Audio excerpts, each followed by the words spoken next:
Alrighty. Thank you, Nicole, for letting me do this. So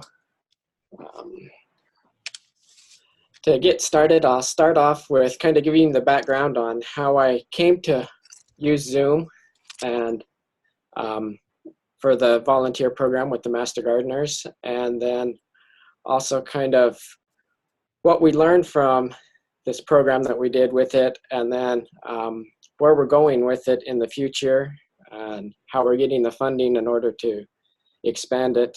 And so we'll jump into there.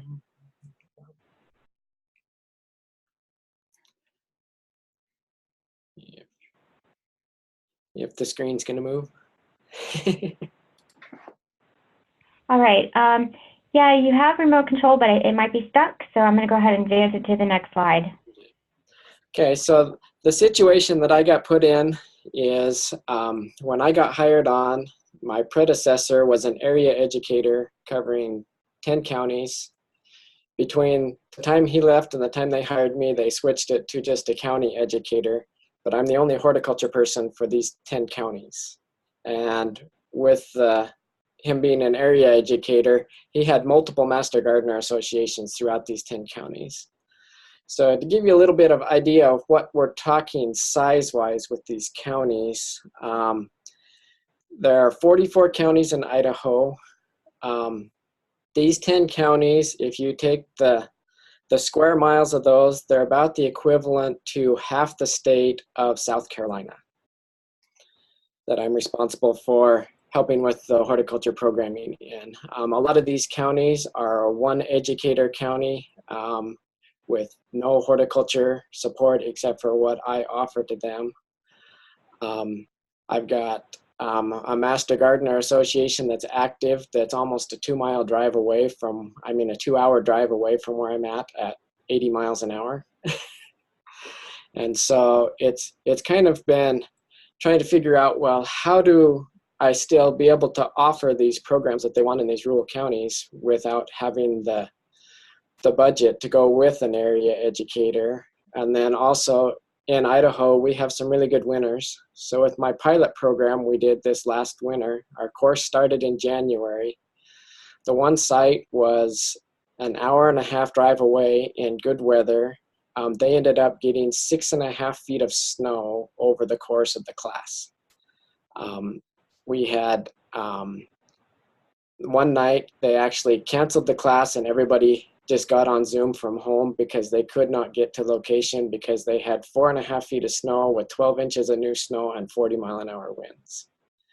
Another thing that helped me be able to do this class was I ended up being able to get a horticulture intern over the winter months to help with our programming. The university already had, was using Zoom. And then my undergraduate degrees and all my work history are in horticulture, but my master's degree is in online teaching and learning with an emphasis in online education. And so my thesis was how to take a hands-on program like horticulture and put it into an online environment. And so being thrown in this situation kind of gave me an opportunity to do some experimenting. And so we jumped into this course. To give you an idea of in these 10 counties, I only have a total population in these 10 counties of 189,000 people. So it's very rural, very spread out. I can drive for 2.5 hours and not get out of the 10 county radius in any direction. So we'll go to, if you want to advance to the next slide.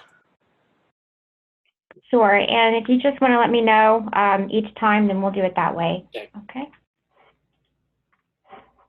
Okay, so this pilot program, what we did is I opened it up to I decided I would start small and just do 2 groups, but then I had one of our 4-H coordinators in another county that wanted to take the course, and she had just had a baby, and so traveling the the hour to get here every night for the class she didn't want to do. So I'm like, well, I'm doing this pilot program, so I need somebody to take this course completely on Zoom. So if you want to be that participant, I will happily allow you to be able to take it without meeting with the group, and as long as you provide the feedback when I send out the evaluation. And she was more than happy to do that. So with this program, what I did is I alternated the location for presenting every other week. So I would do it in my office one week, and then I would go to the other office the next week. I did a few of the presentations and then brought in other presenters to do it. And then at the location we're doing it, the educator in the county that we did the second group in, they quit because their husband got a new job in Washington and they moved. And so I didn't have the support in that office because they were the only person up there. And so the local botanical garden in that area offered to host as the location for this class. So that kind of gives you the background of this program. And so I got really good at driving every other week in the snow. There are some weeks that I told them that weather permitting, if I don't deem necessary to go, I will not be going, and it will be totally all on Zoom, and it's your choice whether you go to the host location or not. If you want to switch to the next slide. So I worked with our evaluation specialist here in Idaho for extension, and we actually sat down over a matter of about 3-4 weeks, and we kind of hammered out an evaluation. And instead of evaluating how the Master Gardener class went, we actually evaluated how Zoom focused and how it worked as the delivery method for this course, so we could get some additional feedback from people on how they liked having the options with the course and what were the issues and other things. And so the evaluation ended up with, I think there was a total of 31 questions. We collected demographics just so we could be able to see if there was any correlation between different locations, different age range, education levels. When I move to the next slide, we'll go through kind of how the demographics broke out for this course. So I had about 20 participants take the course between the 3 different locations. I had 75% that were female, 25% that were male.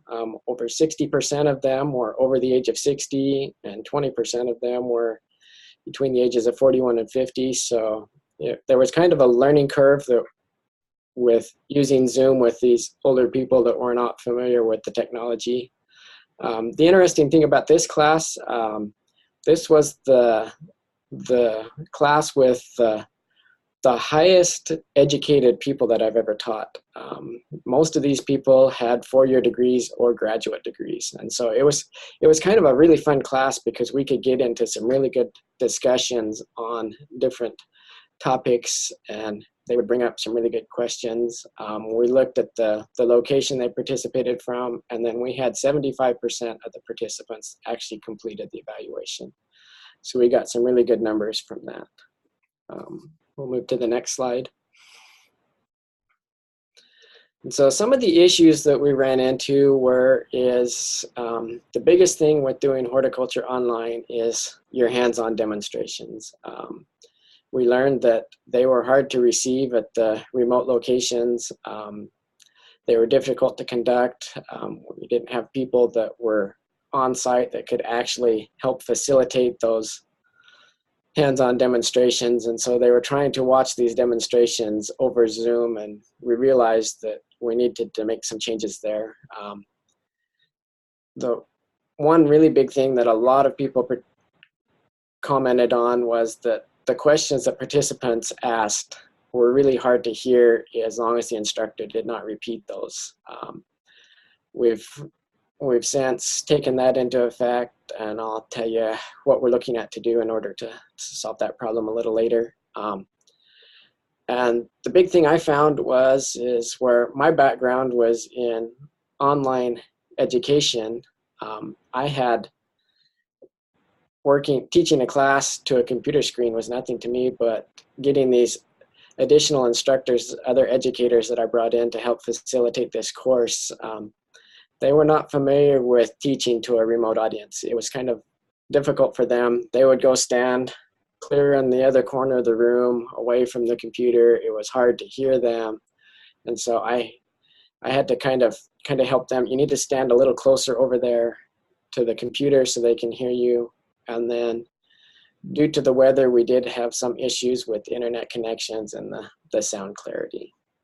We can move to the next slide. Other ones were the botanical gardens had really poor equipment. Their projector would cut out in the middle of the presentation. They weren't able to see the slides. They could still hear, but they would not able to see any of the presentation slides or the information they were sharing. We learned that with the demographics of our group, there was an extreme learning curve for being able to use Zoom. We dealt with a number of different internet connections, and then trying to get the presenters as they were presenting to still be able to monitor the chat. A lot of questions were being asked and the presenter was not monitoring the chat.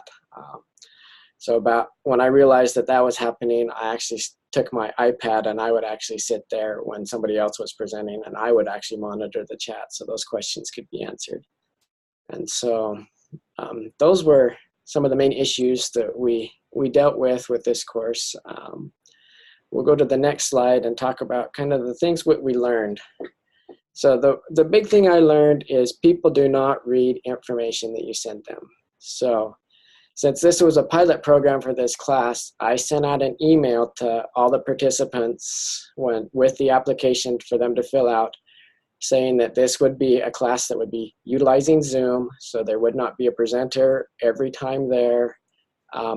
It was on the first page of the application. I learned that people don't read that. They just, oh, this is the Master Gardener application. They move to page 2 where they fill out their information, and they totally did not read. And so there were a lot of people that like, well, I didn't know that this class was going to be online. I'm like, well, if you read the application and also the syllabus, it was right there in the very first paragraph of both of them. And I learned that they don't read those. They just fill out the information. There's a learning curve for learning new things. We learned that there are lots of different people that have lots of different ways that they learn things, and trying to teach somebody how to use the different features on Zoom, teaching them how they can use the chat feature and ask questions, or they can turn up the volume. It was kind of a learning curve to be able to get everyone on board. We've since figured out how to solve that problem, and we'll get to that a little later. It worked really well for when we had our extreme weather events, which we do have here in Idaho, to be able to still hold our classes, even though nobody could get to the sites. Everybody would still be able to have the class. I ended up, because of a scheduling of a seminar that I was asked to present at, I ended up halfway across the state of Utah on the one night, and actually ended up doing my presentation from halfway across Utah to the other 3 locations. So it worked out really well for being able to still meet my obligations and be able to conduct these classes, and being able to have the intern that could be here in the office when I was out to kind of help run things was a good thing that we found, being able to have that person here. So with the recordings, I would record all the presentations, but I would only make those available to those that scheduled their absences ahead of time. If they did not contact me and say, I'm not going to be able to take the class,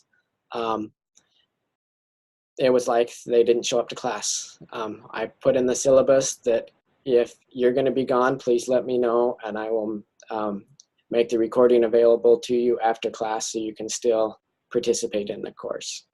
And it worked out really well with those that had scheduled absences. I had one of the volunteers actually ended up going in, they ended up moving his knee surgery up a month. And so the last month of class, he had both of his knees being redone. And so he was able to participate because he let me know ahead of time that he was able to get on when he could. And if not, then he would get the recordings so he could still participate in the class.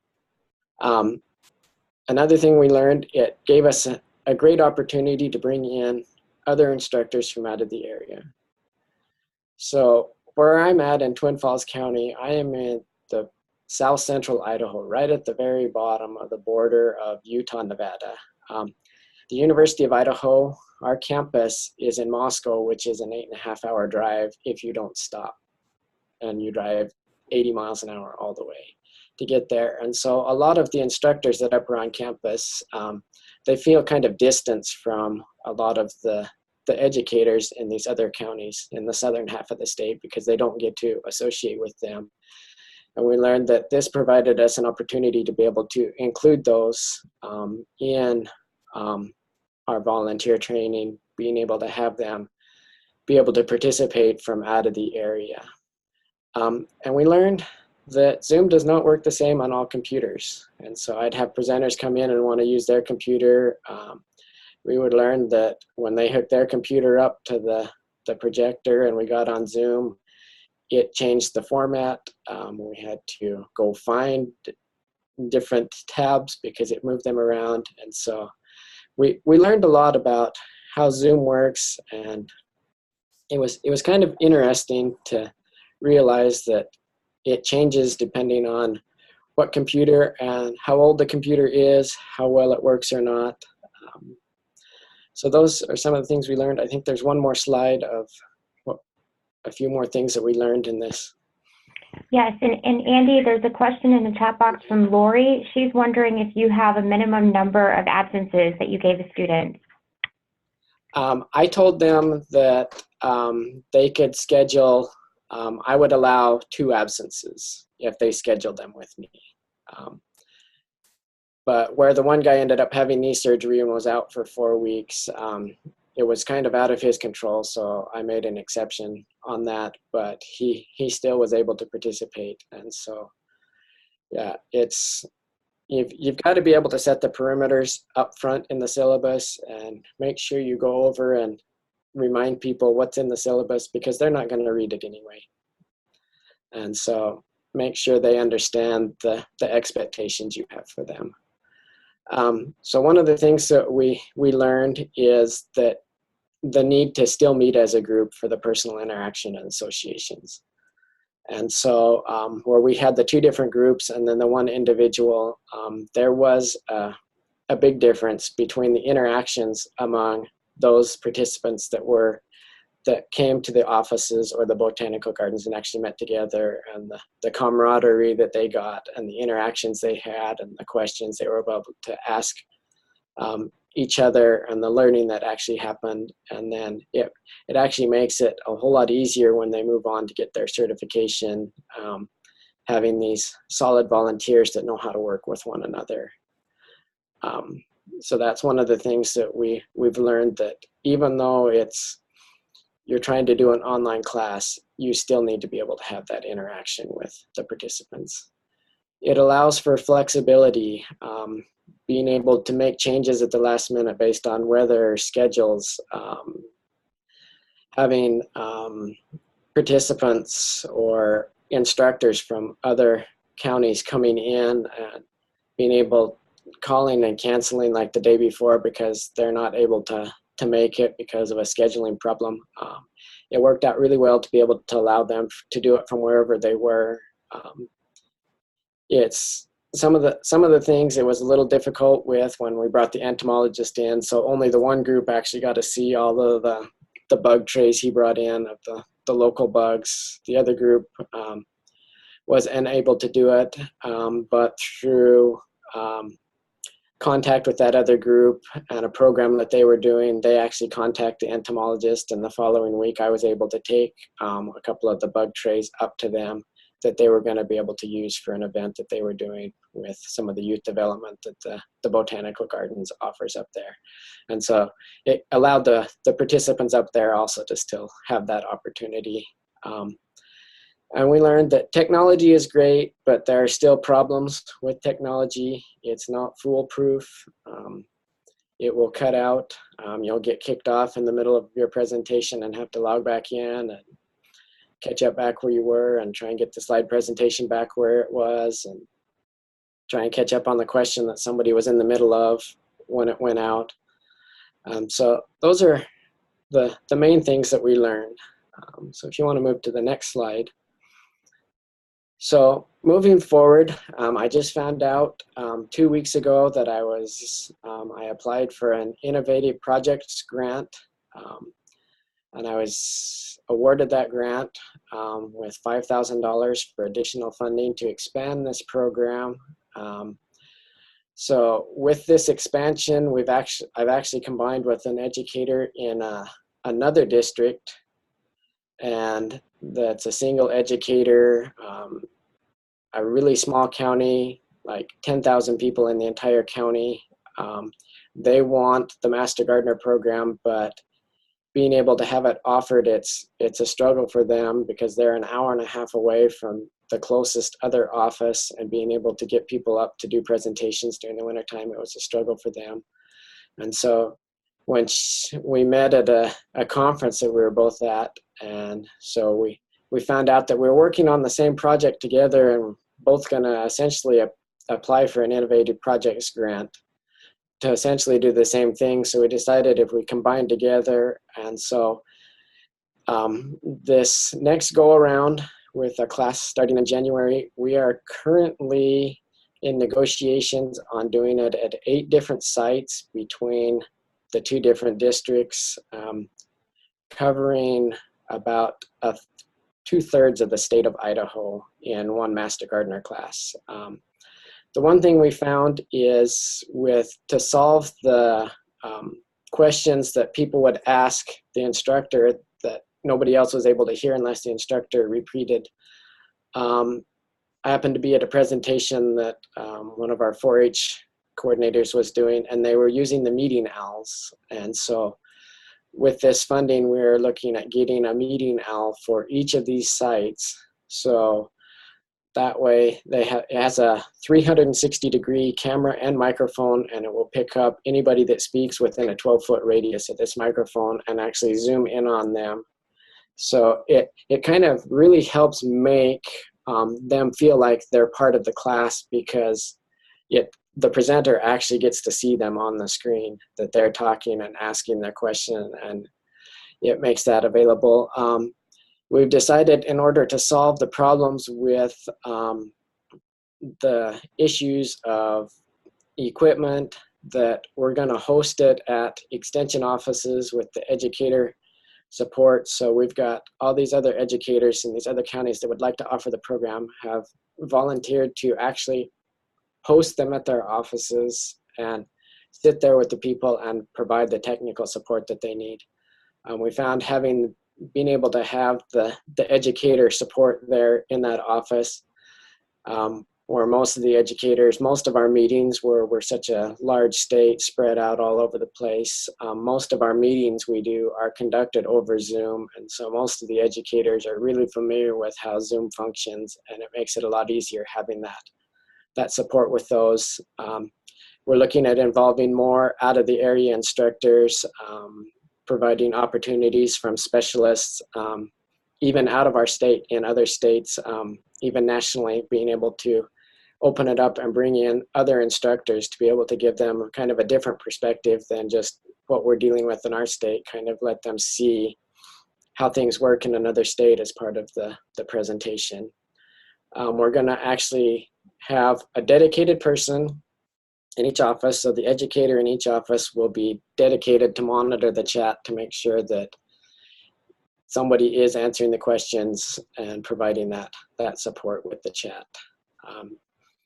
Also offering a pre-course Zoom training for the participants and also for the instructors, allowing them to be able to kind of teach them the basics on how to actually teach to a computer screen and not actually to an audience that's actually there in front of you, and being able to learn how to get those interactions over a computer screen. And so those are kind of our future plans. We're actually looking at, I've got even other educators in other parts of the state that are waiting for this next round to go through to see how it actually works out. And we're actually going to write kind of a hybrid curriculum on how to use Zoom and the different technologies you can use in order to facilitate this volunteer training using Zoom as the delivery method.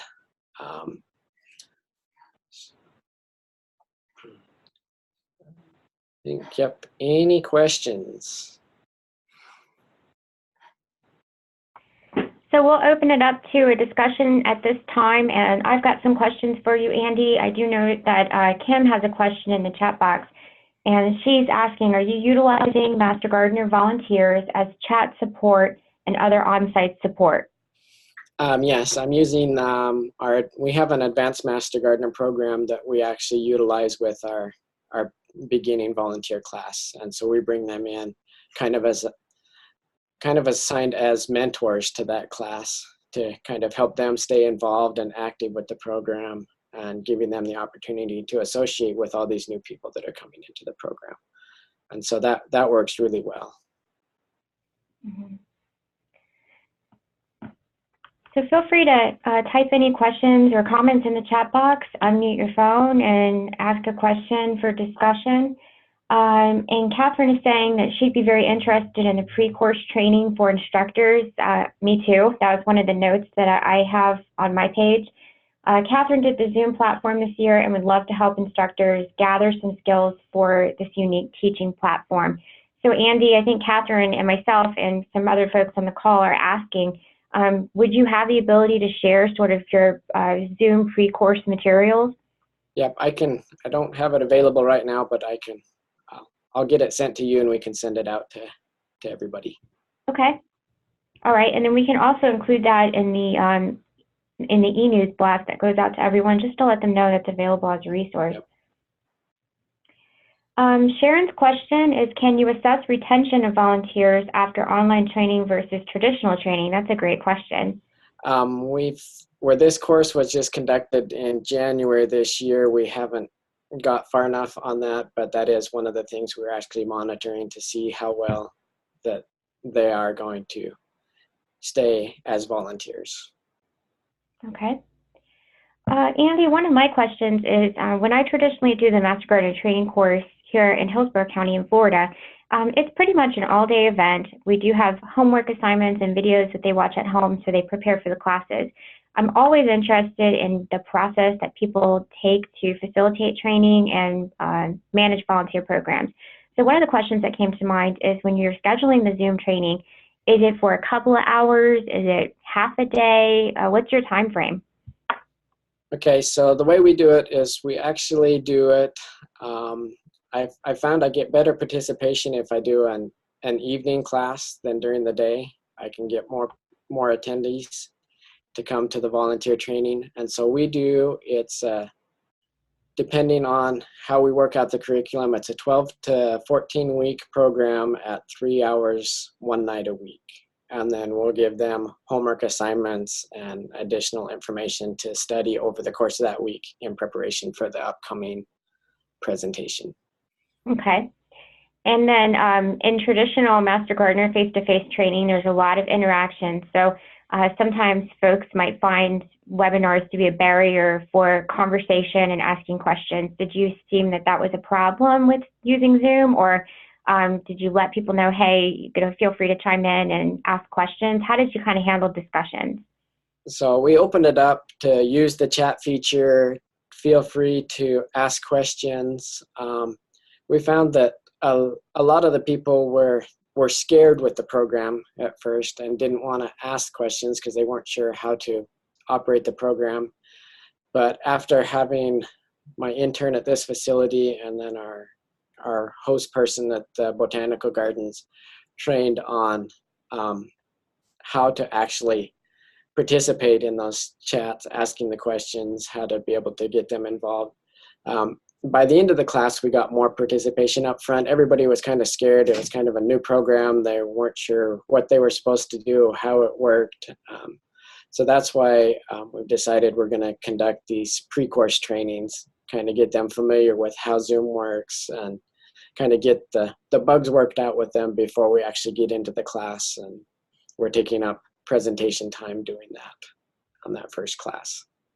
That's a great idea. And I noticed when you're talking about your demographics, you have a large percentage of folks that are older. And I think it's great because one of the things that we've really tried to incorporate in just our basic horticulture training are digital literacy skills.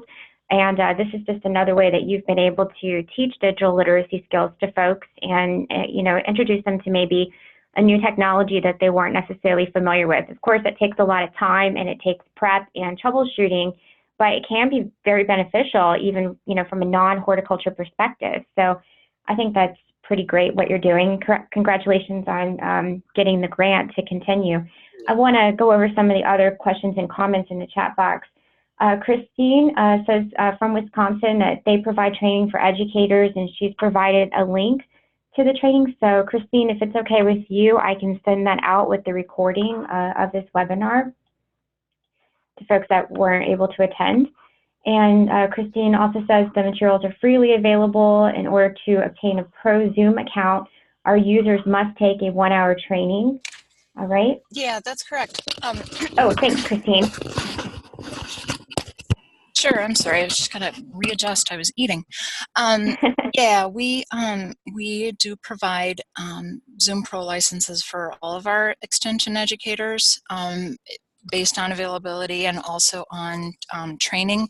And we do a lot of the kinds of trainings that you guys are talking about, practice sessions, teaching our educators how to utilize the features in Zoom like breakout rooms, polling, annotation in order to create engagement on those long distance settings. We talk about areas with low bandwidth. We talk about audio and video options. There's really a lot that we do. You know, we have found that a lot of folks are kind of craving some Zoom training and examples and things like that. So we've kind of opened up our Zoom training, or all things Zoom, and our Zoom help page to the general public. So Mike Maddox is our state master gardener guy. He's on the road and wanted me to peek in on this one because he knew it was going to be about Zoom and how we use Zoom together.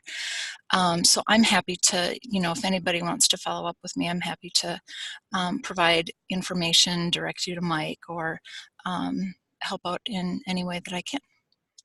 Thanks, Christine. Sure, and feel free to send out the link. I will. Thank you. I appreciate that. And Andy, Lori has a question. She wants to know, how do you know if a person stayed for the whole class? Do you do a pre and a post test for each class? I didn't do a pre and post test for each class. I did a pre and post test for the whole course in general. I actually would monitor. I would look at my screen and watch and see, because there were a number of people that would just cut out from the class and not come back on. And so I made note of those that did not complete it. A lot of those people, I had 5 people that dropped out of the course because they just like, I don't have the time right now. They were always traveling, and they're like, I just don't have the time. Mm-hmm. Okay. I also noticed another question about recording the sessions. Yes, I recorded every session. I even had a number of the participants that would actually ask for the recordings afterwards, even though they were there, because they wanted to be able to go back and review the information over the course of the week. And so those that were that asked me for it, I would make that available to them. So they actually had those recordings. They could go back and review the information. Do you send the recordings as like an MP4 file, or do you post it on your website or on YouTube? I would just send it as a web link Okay. in an email. That was the easiest way to do it. I had about 5 people every week that would ask if they could have the recordings, and so I would send it out as an email link. So Andy, one of the other things I was thinking about is, did you send any materials out like ahead of time? Because sometimes it might be good, especially with online learning, to give folks prompts and the ability to look at the information ahead of time so they can process it in a different setting as opposed to it all being introduced to them online. So I'm just curious if you did any of that, kind of as a prep for them to engage in the conversations and discussions, and as Christine mentioned, maybe to increase engagement during the webinar? Yeah, so I had probably half of the presenters that I brought in, they would actually email me their PowerPoint presentation ahead of time, and so I would email out the link, so everybody actually had those notes pages for their presentations. So they had those ahead of time, so they could actually preview and then take their notes right with the slides on those presentations. And so that's great. Mm-hmm. A lot of people actually commented on that with the survey in the comments box, that they really liked having those available to them ahead of time. And so that's one of the things we're looking at implementing in the future, is being able to have those presentations sent out ahead of time.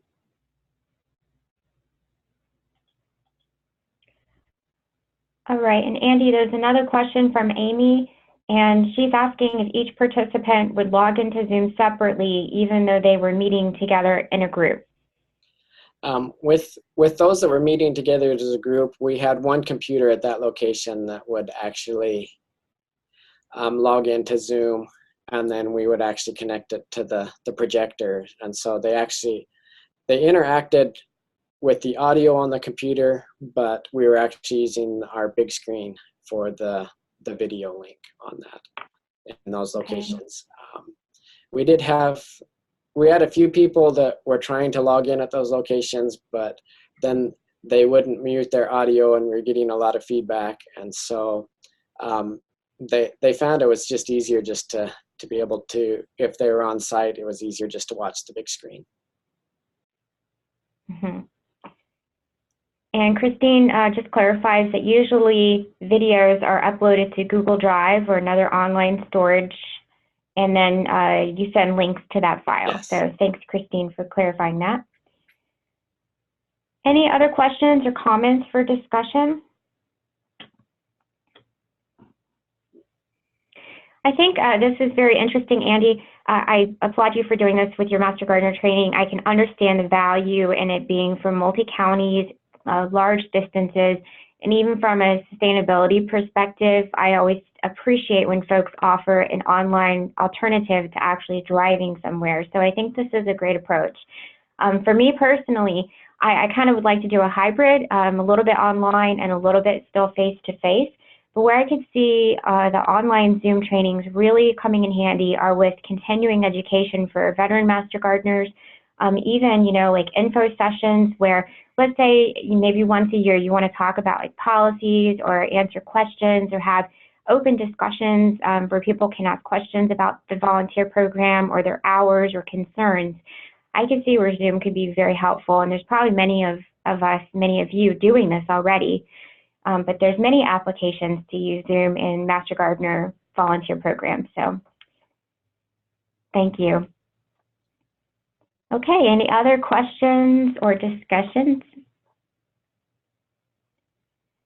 All right. Well, I hope you all will join us in September. Our next webinar will be, again, in September, 3rd Wednesday, 2 p.m. Eastern. You can mark that on your calendar. We are working on doing an open discussion in September, so join us. And again, our topic will be social media best practices and even personal Facebook pages, and how do we as coordinators address that.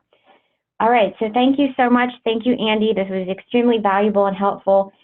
We will send the link out to the recording, and that will be posted on YouTube and sent to you in an email as well, along with the links and a copy of the presentation. if you have any questions, feel free to contact Andy, contact me, or contact Christine, who is gracious enough to share her resources too. All right, I hope everyone has a great week. Thank you again, Andy. Alrighty, thank you. You're welcome. Take care. Alrighty, thank you.